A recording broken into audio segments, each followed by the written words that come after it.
Berit was a clever little girl, quick in thought and sharp in reply. Maria thought she reminded her more and more of her father with each passing year. But she didn't always have her father's cheerful and lightful-hearted nature. There was something more serious and deep about her, something that almost reminded Maria of an endless dark pine forest in her home village of Snåsa. But her mood also changed quickly from bright to more somber. It took very little to change it. Just a hint of the faint evening glow slipped in through a small window on the almost smoke-blackened log wall.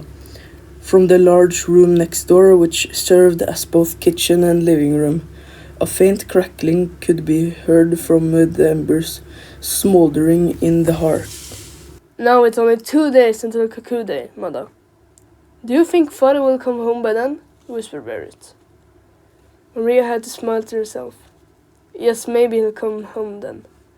For he's almost a bit of a chatterbox and cuckoos himself, you know. If he hasn't come home before, he must have been all the way up in Finnmark. Don't you think so, Mother? Yes, he has probably been fishing in Finnmark, because the season in Lofoten ended long ago. Then he might also have been with the Russians and bought nice things from them. Don't you think? Yes, who knows what he might bring. It's surely something strange and unexpected. Shall I say the Lord's Prayer in Latin tonight? Asked Berit. I think it's best done. And Father says I can say it perfectly in Latin now. Yes, Berit. Just say it in Latin. But I don't think the words matter much, because God reads our thoughts.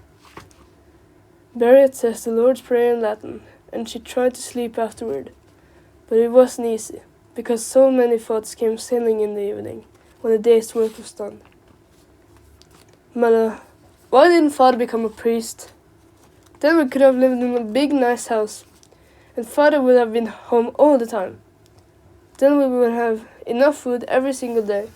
And Father has studied abroad, and he knows both Latin and Greek, and everything. Father might not be suited to be a priest, Berit. He might have thought he could be more useful doing something else. And you know that not everyone can become a priest either. But don't forget, Berit, that Father said we must not mention this to anyone. He would be terribly upset. It's just you and I who should know this. Now we shouldn't think about it anymore. We must try to sleep, for tomorrow will be a busy day for us. Berit fell asleep suddenly, but Maria lay awake for a long time. So many thoughts were flooding in. If only Ole would come home before it was too late. She knew the time was approaching, and how would she manage then? As the only adult on the farm, and with several hours' walk to the nearest neighbor. But one had to trust that he who takes care of everything would make it, so that there was a way. Then sleep came, heavy and deep, as a liberator for her too.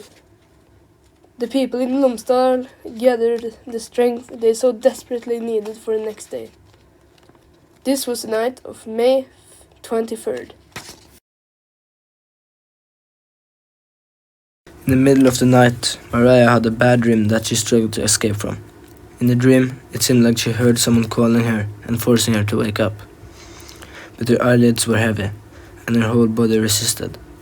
She lifted herself up a bit on her arms, but sank back again, and it felt like she needed to sleep for years. But what was that rumbling sound? A waterfall crushing ice floes in the spring flood? And what was that strange light outside the window? There was something else too, a bitter smell of smoke, something that stung her eyes. Maria was wide awake in an instant. Something must be wrong. A cold fear gripped her. She groped her way to the door and opened it, and looked into an inferno of flames that hit her with scorching heat. She cried out in despair, and for a short moment she was gripped by panic.